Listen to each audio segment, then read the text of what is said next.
विभाग से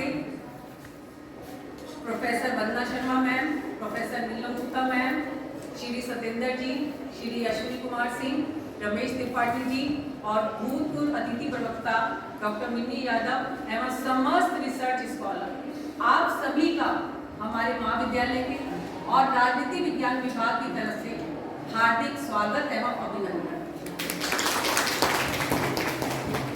हम लोग बहुत भाग्यशाली हैं कि हमें अभी तक राजनीति विज्ञान विभाग में कभी भी कोर्स वर्क कराने के लिए नहीं मिला। इसका पूरा श्रेय जो जाता है वो हमारे डायनामिक प्रिंसिपल को जाता है, जिन्होंने इतने प्रयास से हमारे कॉलेज में आज 6 कोर्सेज हैं। 6 कोर्सेज 2 का सर इनॉग्रेट कर रहे हैं और तीसरा हमारा हो रहा है, बाकी का अभी शाम तक सबको करना है। और एक और हार्दिक विषय है कि अभी तक कुल सचिव सर हमारे कॉलेज में कभी नहीं आए, आज पहली बार सर का विजिट हुआ और मैं बहुत आभार व्यक्त करती हूँ कि छोटे से अनुरोध में सर ने मान लिया। सर का इतना बिजी शेड्यूल था, उसके बावजूद भी इतने शॉर्ट नोटिस में सर ने हमें अपने आशीर्वाद के लिए मांग लिया कि हाँ मैं स्टूडेंट से रूबरू होऊंगा, क्योंकि सर भी पॉलिटिकल साइंस के हैं। दूसरी बात कि सर इतना अच्छे पेपर सर के पब्लिश हो चुके हैं, सर के अंडर में बहुत से स्टूडेंट्स पीएचडी कर चुके हैं, वर्तमान समय में भी कर रहे हैं और नेशनल इंटरनेशनल जर्नल्स में सर के पेपर पब्लिश हो चुके हैं, बुक्स बहुत सी पब्लिश हो चुकी हैं। और मुझे लगता है कि इससे अच्छी खुशी की बात क्या है कि एक विषय विशेषज्ञ आज आपके बीच में है और जितना भी आप उनसे कर सकते हैं, जितना भी ज्ञान उनका प्राप्त कर सकते हैं, इससे अच्छा क्या होगा कि वो पॉलिटिकल साइंस का सीसीएस यूनिवर्सिटी से उन्होंने शिक्षा प्राप्त की, वहाँ के टॉपर रहे हैं और सबसे बड़ी बात है कि सर हमारे साथ ही वहाँ पढ़े हैं। सर मैं अपने विभाग की तरफ से आपका हार्दिक स्वागत करती हूँ, अभिनंदन करती हूँ कि आपने हमारे लिए समय निकाला। इसके बाद सर अभी मैडम ने कहा कि ये कोर्स वर्क का क्रेडिट हमें जाता है, ये क्रेडिट मुझे नहीं है, ये मेरी टीम को है, जो मेरे विभाग में प्रोफेसर वंदना शर्मा, प्रोफेसर नीलम गुप्ता, सत्येंद्र, अश्विनी जी और रमेश त्रिपाठी, इनके बिना मैं कोई भी कार्य नहीं कर सकती हूँ। और सबसे बड़ी बात है हमारे मुखिया जो समय समय पर हमें इतना अच्छे से दिशा निर्देश देते हैं, उनका इतना अच्छा जो कहना चाहिए इतने अच्छे एडमिनिस्ट्रेटर हैं। और दूसरा कि वो एकेडमिक टेस्ट है, उन्हीं के आशीर्वाद से हम अपने विभाग में समय समय पर इस प्रकार के कार्य कराते रहते हैं। और आगे भी सर आपने हमें ये दिया है तो हम कोशिश करेंगे कि हमारा पूरा विभाग मिलकर एक टीम स्पिरिट के साथ इस कार्य को पूरा करेगा। अब आप रिसर्च स्कॉलर, आपका हमारे विभाग की तरफ से बहुत ज्यादा स्वागत है। सबसे बड़ी बात है कि आप इतनी मेहनत करके नेट क्वालिफाई करके एंट्रेंस टेस्ट पास करके जेआरएफ के माध्यम से यहाँ पर कोर्स वर्क के लिए आए हैं। आपका हम अपने विभाग की तरफ से बहुत अधिक स्वागत करते हैं। सबसे बड़ी बात कि आपके सहयोग से ही ये कार्य पूरा होगा। आपको जो भी हमारे विभाग से सहयोग चाहिए होगा, समय समय पर आपके हम लेक्चर्स होंगे, ऑफलाइन लेक्चर्स होंगे, 2 डेज आपकी क्लासेस हैं, 2 डेज आपका रिव्यू ऑफ लिटरेचर है और 2 डेज आपको अपने सुपरवाइजर के पास जाना है। तो ये पूरा शेड्यूल इस सेशन के बाद हम आपको पूरा बताएंगे, उसको आपने फॉलो करना है। और दूसरी बात कि जैसे मान लीजिए अगर आपका कोई नहीं आ सकता तो केवल मात्र 2 छुट्टी आपको मिलेगी, बाकी कोई छुट्टी यहाँ से नहीं मिलेगी कि कभी भी यानी 2 आप ले सकते हो। और 3 महीने का कोर्स है ये आपका। मई में आपके फाइनल एग्जाम्स हैं, 70 मार्क्स अलग, 30 मार्क्स अलग, ठीक है। तो इस तरीके से आपको ये पूरा शेड्यूल हम डिटेल में बता देंगे और आप बहुत मेहनत करके आप यहाँ तक पहुँचे हैं। और कोशिश करिएगा कि जो पीएचडी का है इसमें बहुत ज़्यादा आप रास्ते से भटक सकते हैं कि कभी लगेगा कि हमें ये टॉपिक पसंद नहीं है, कभी लगेगा ये पसंद नहीं है, तो आपको कोशिश करनी है कि अच्छे से करना है। क्यों? क्योंकि अगर मंजिलें उन्हीं को मिलती हैं जिनके सपनों में ताकत होती है। पंखों से कुछ नहीं होता, हौसलों से उड़ान होती है। तो आप मेहनत करिए, हौसला रखिए, बहुत अच्छे से होगा और हम सबकी शुभकामनाएं और आशीर्वाद आपके साथ हैं। धन्यवाद। सार्थक हुआ, सार्थक होगा लक्ष्य। यही आशा, यही विश्वास है। ये कोर्स वर्क निश्चित ही कई नए कीर्तिमान स्थापित करेगा। जब आप यहाँ से जाएंगे तो आप शायद ये कह पाएंगे कि ये आपके जिंदगी के कुछ बेहतरीन क्षण थे और इन क्षणों को आप अपनी स्मृतियों में रख पाएं। इसके लिए मैं अनुरोध करूंगी हमारे महाविद्यालय के प्राचार्य सर से कि वो हमारे बीच में आए हुए हमारे आज के आयोजन के माननीय मुख्य अतिथि महोदय को द्वारा ये प्रीपीएचडी कोर्स आयोजित हो रहा है और आप सभी का बहुत बहुत स्वागत भी है और मुझे धन्यवाद ज्ञापन का दायित्व सौंपा गया है। तो बहुत ही संक्षिप्त रूप से धन्यवाद दूँ। पहली चीज़ तो ये है कि जितना भी धन्यवाद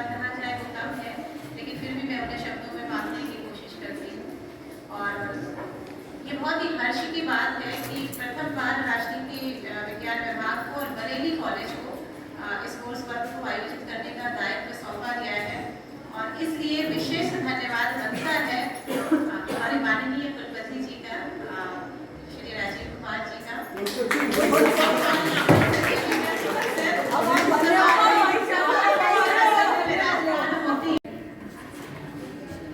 उद्घाटन सत्र में इस विश्वविद्यालय के कुल सचिव एवं मेरे मित्र पधारे हैं। बरेली कॉलेज परिवार का मुखिया होने के नाते मैं हृदय तन से उनका धन्यवाद और स्वागत।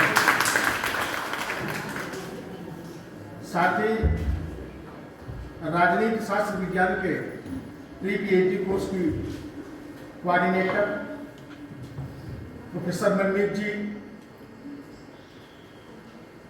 दो और इनकी बहनें वंदना जी, नीलम जी, ये तीनों लोग साथ चलती हैं इस महाविद्यालय में। हमारे महाविद्यालय की साथी हैं मेरे अनुज सत्येंद्र, अश्वनी और मिन्नी।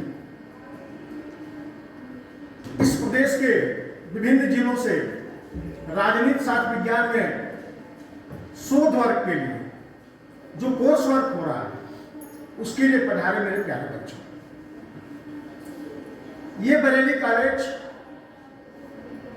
एक बड़ा ऐतिहासिक कॉलेज है। मुझे लगता है कि 6 महीने का कोर्स वर्क होगा आपका। इस 6 महीने के दौरान ये बहुत सारा कुछ समझ जाएंगे और सीख जाएंगे। रही बात रजिस्ट्रार साहब की, तो मैं बहुत ज़्यादा कुछ नहीं कहना चाहता, बस इतना है कि हम दोनों एक ही सिक्के के दो पहलू हैं। और 21 अप्रैल को मैं यहाँ कार्यभार ग्रहण किया। थोड़ा सा संसदीय शब्दों का प्रयोग करूं तो ये मेरे लिए लठ लेकर खड़े थे कि कहीं मेरी ज्वाइनिंग में कोई व्यवधान और बाधा न पैदा है। ये विश्वविद्यालय का सहयोग रहा है, आपके प्राचार्य का, आपके महाविद्यालय का। मैं इसके लिए हृदय तल से आभारी हूँ। चाहे कुलपति हो, चाहे कोई सचिव साहब हो, बरेली कॉलेज की जितनी समस्याएं थी, मैं as a principal Bareilly college छोड़िए, मैं व्यक्तिगत संबंधों में जाकर के इनसे कराता हूँ, इनसे लड़ता हूँ, इनसे झगड़ता हूँ, इनसे सब। और आज भी मैंने कहा है कि मैं 3:30-4 बजे आपके यहाँ आ रहा हूँ और बहुत सारा कार्य हमारा पेंडिंग और आज होना चाहिए। मैं अपनी टीम के साथ आ रहा हूँ। मैंने कहा कि 3:30 बजे के बाद आना, मैं जाऊँगा। बात थोड़ी सी विषय की कर रहे हैं। राजनीति विज्ञान विषय एक ऐसा विषय है तो सारे विषयों का सार इसमें आपको मिलेगा। बेशक ये मानविकी है, बेशक ये मानविकी है, लेकिन विज्ञान टोटल पूरा विज्ञान है। न जाने आप लोगों के टॉपिक क्या होंगे, आपके विषय क्या होंगे, मैं नहीं जानता। इतना मैं जरूर जानता हूँ क्योंकि एक जगह और उद्घाटन ड्राइंग पेंटिंग का था, वहाँ से करके आया हूँ। तो वहाँ गोरखपुर, जौनपुर, बरेली, बिजनौर, हर जगह के लड़के, बलिया से बिजनौर, गाजीपुर से गाजियाबाद तक के बच्चे उसको पढ़े हुए। मुझे लगता है यहाँ भी कॉम्बिनेशन यही होता है। आपको कोई असुविधा नहीं होगी। आपके कोर्स कोऑर्डिनेटर या कोई भी पॉलिटिकल साइंस डिपार्टमेंट का शिक्षक सक्षम है आपकी समस्याओं का समाधान के लिए। और अगर फिर भी कोई दिक्कत होती है तो मैं बरेली कॉलेज प्रिंसिपल के नाते कह रहा हूँ, आप सीधे हमारे पास आ सकते हो, कोई आपको असुविधा नहीं होगी। सर्वोपरि है मैडम प्रोफेसर वंदना शर्मा, प्रोफेसर नीलम गुप्ता, दोनों ही विद्वान प्रोफेसर हैं पॉलिटिकल साइंस के। मैं बहुत छोटे कॉलेज में मैंने नौकरी करी है, ये बहुत बड़ा कॉलेज है, इसका 10% भी नहीं है। तो यहाँ एक्सपोजर ज़्यादा है। आपका जो सेंटर बन रहा है उसका फायदा आप इन लोगों के अनुभव से ले सकते हैं। मैडम प्राचार्य भी रही है, प्रशासनिक क्षमताएं भी हैं, चीफ डॉक्टर भी रही है और बहुत लंबा इनका रिसर्च का अनुभव है। और मैडम नीलम गुप्ता का भी, तो आपके भी बहुत अच्छे हैं। हमारे अन्य फैकल्टी मेम्बर्स हैं, मेरे ख्याल से वो भी सब तालमेल बहुत अच्छा है। मैडम कह रही थी मैं टीम के साथ ही चलती हूँ, तो अच्छा है टीम के साथ चलना, ये अच्छा रहता है। बहुत सारी चीज़ें रहती हैं डिपार्टमेंट में, लेकिन जब हम कोई भी काम करते हैं टीम के साथ करते हैं, टीम वर्क के साथ करते हैं, तो उसकी जो रिजल्ट आते हैं वो कुछ और ही होते हैं। मैं अपने अपने जितने भी नवीन शोधार्थी आज यहाँ आ रहे हैं उन सबका बहुत बहुत स्वागत करता हूँ। राजनीति विज्ञान का विद्यार्थी होने के नाते मैं आपको अपने समकक्षी पाता हूँ, उसमें कोई डिफरेंस नहीं है कि भाई ये टीचर रहे हैं रजिस्ट्रार रहे हैं। मैं भी एक विद्यार्थी राजनीति विज्ञान का हूँ, आप भी हैं, हम दोनों हम सब लोग जो है एक ही वर्ग या एक ही स्तर के हैं। कि आप चूँकि कोर्स वर्क के लिए जा रहे हैं कोई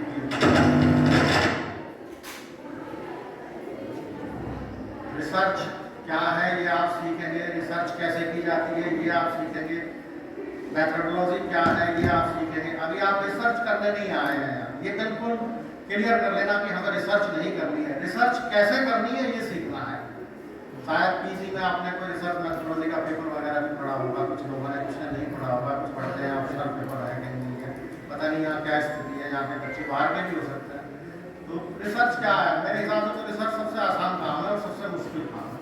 जो समझ जाए कि रिसर्च है क्या, जिसमें वो क्यूरियोसिटी आ जाए, वो डिटर्मिनेशन आ जाए, वो आ जाए कि वो हाँ मेरी इच्छा है, मुझे ये तपस्या करनी है। रिसर्चर दो तरह के होते हैं, एक तो प्लेटो का न्याय क्या है, इसी पे सन 57 में करी थी और 2057 में भी इसी पे करेंगे। एक न्याय क्या है, न्याय का जो आज हम अगर देखें कॉन्सेप्ट है कि अंतिम छोर पर जो व्यक्ति है वो कैसे पहुंच रहा है उस पर, उसकी क्वालिटी और क्वांटिटी क्या है, वहां तक वो मिल पा रहा है कि नहीं मिल पा रहा है। ये सब चीजें हैं कि सोसाइटी और नेशन को आप अपने रिसर्च से क्या दे रहे हैं, उसकी प्रासंगिकता क्या है, उपयोगिता क्या है। महत्वपूर्ण चीज यही है। आपका मीन्स क्या है इससे मतलब नहीं है, रिसर्च केवल डिग्री नहीं है, रिसर्च का समाज और नेशन के लिए, राष्ट्र के लिए क्या उपयोग है ये महत्वपूर्ण है। तो जब भी हम रिसर्च करें, एक सीमित रूप में हम पीएचडी के लिए कोई रिसर्च कर रहे हैं, कोई टॉपिक ले रहे हैं, उस टॉपिक को चुनने से पहले कि जरूर एक बार मंथन कर लें कि हम करने क्या जा रहे हैं। सबसे महत्वपूर्ण वही है। अगर आपने वो कर लिया, प्रॉब्लम को आइडेंटिफाई कर लिया, तो आपकी रिसर्च सफल है, और नहीं तो उस रिसर्च का कोई यूज नहीं है। कहीं भी आप इंटरव्यू में जाओगे तो फेस नहीं कर पाओगे, उसे डिफेंड नहीं कर पाओगे। इसलिए ये एक तपस्या है। इस तपस्या को पहले ही जान लेना होगा कि तपस्या से हासिल क्या करना है। तो हासिल इसमें गोल पहले है, डिटर्मिनेशन पहले है, तब बाकी चीजें हैं उसको हमें उसी फ्रेम में लेके चलना है। तो रिसर्च सिंपल सी बात है कि रिसर्च, हमारे प्रोफेसर तिवारी थे, मुझे आज भी वो सब याद है कि रिसर्च कुछ नहीं करना, नया कुछ नहीं कर रहे हैं, रिसर्च पुरानी चीजों की खोजबीन कर रहे हैं। हमें 95, 96 में एमफिल में कर रहा था तो वो पढ़ाते थे कि कुछ नहीं कर रहे हैं, जो ओल्ड फैक्ट्स हैं उन्हीं को वेरीफाई कर रहे हैं। आप पढ़ते रहते हो लगातार, वो वेरिफिकेशन करने का तरीका क्या है। आप क्वालिटेटिव करना चाहते हो, क्वांटिटेटिव करना चाहते हो, मैक्रो करना चाहते हो, माइक्रो एनालिसिस करना चाहते हो, तरीका क्या है, वो सब तरीके आप सब सीखोगे इस रिसर्च में। डेटा वाली रिसर्च करेंगे, डेटा से अपने चीजों को मजबूत करेंगे, अपने जो फैक्ट्स हैं वो प्राइमरी फैक्ट्स को आप इकट्ठा करेंगे, तो वो आपकी ओरिजिनलिटी ज्यादा होगी इस रिसर्च में। और आजकल तो एक और रोग लग गया है प्लेगरिज्म का, तो उसमें भी आप पकड़ में नहीं आएंगे, क्योंकि आपका डेटा प्राइमरी होगा। जो भी आप डेटा कलेक्शन करेंगे, जो भी आपकी प्रॉब्लम होगी उसके अनुसार आप जो भी बनाएंगे, इंटरव्यू, क्वेश्चन आया, शेड्यूल, जो भी जिस भी माध्यम से करेंगे, ऑब्जर्वेशन, तमाम तरह की दुनिया भर की थ्योरेटिकल बातें हैं ये कि डेटा कलेक्शन आप किस रूप में कर रहे हैं। तो डेटा जब आप कलेक्शन करेंगे, एनालिसिस करेंगे, तो आपको पता लग जाएगा। उसको सबसे महत्वपूर्ण डेटा कलेक्शन के लिए आपके रिसर्च टॉपिक के साथ कि आप कहाँ जा रहे हो, सैंपलिंग क्या है आपकी। अगर सैंपल आपका बिगड़ा हुआ है, कर लिया कि यूएनओ का फलाना ये हमें इफेक्ट करना है, वहाँ क्या प्रभाव पड़ रहा है, यूएनओ की पॉलिसीज का फिजी में क्या है, ऑस्ट्रेलिया में क्या है और यूक्रेन में आजकल क्या है, गए आप काम से, आपकी रिसर्च नहीं हो पाएगी पूरी जीवन। तो आपको सैंपल अपना तय करना है कि मुझे किन सैंपल के माध्यम से डेटा को कलेक्ट करना है, निकालना है, तब मैं एक अच्छी रिसर्च दे पाऊंगा। तो मैं शायद बहुत ज़्यादा इसमें नहीं जाऊंगा, प्राचार्य महोदय को भी बहुत सारे काम करने हैं, मुझे भी 1:30 बजे उद्घाटन कराना है। बहुत छोटी छोटी बातें हैं, अभी कोर्स वर्क में होगा तो पूरा लेक्चर होगा। महत्वपूर्ण बात यही है कि आपकी क्यूरियोसिटी क्या है। कोर्स वर्क का मतलब है कि आपके अंदर रिसर्च करने की क्यूरियोसिटी डेवलप हो जाए और डिटरमाइंड आप हो जाएं, यही सबसे महत्वपूर्ण है। मैं पुनः आपको आपका जो आगे का कोर्स वर्क है उसके लिए और बरेली कॉलेज को दोनों को बहुत बहुत शुभकामनाएं देता हूँ कि ये सभी बहुत अच्छी तरह आप इसमें सफल होंगे। कई स्टूडेंट मेरे नहीं है, मतलब उस तरह से नहीं है कि मैं उनका टीचर रहा, उनसे मेरा इंटरेक्शन है। बड़े अच्छे अच्छे बच्चे मुझे दिख रहे हैं, 2-3 जिनसे मैं इंटरेक्शन कर चुका हूँ और लगता है और भी अच्छे ही होंगे सब लोग। नेट और पीएचडी एंट्रेंस पास करके आए हैं। मैं पुनः आपको बहुत बहुत शुभकामनाएं देता हूँ और बरेली कॉलेज को बहुत बहुत बधाई देता हूँ और प्राचार्य जी को बहुत बहुत बधाई इस बात की देता हूँ कि बहुत अच्छी तरह से वो कॉलेज को लीड कर रहे हैं और बहुत सारी चीज़ों से जो है जो जकड़ता आ गई थी, इसमें स्टैग्नेशन आ गया था, हिंदी में क्या शब्द है, स्थिरता आ गई थी, उसको दूर कर रहे हैं। इसको एक इनोवेटिव अपने आइडियाज से इसको कहेंगे हम सतत विकास की ओर लेके जाएंगे, ये मेरी पूरी उम्मीद है। पुनः आप सभी का धन्यवाद।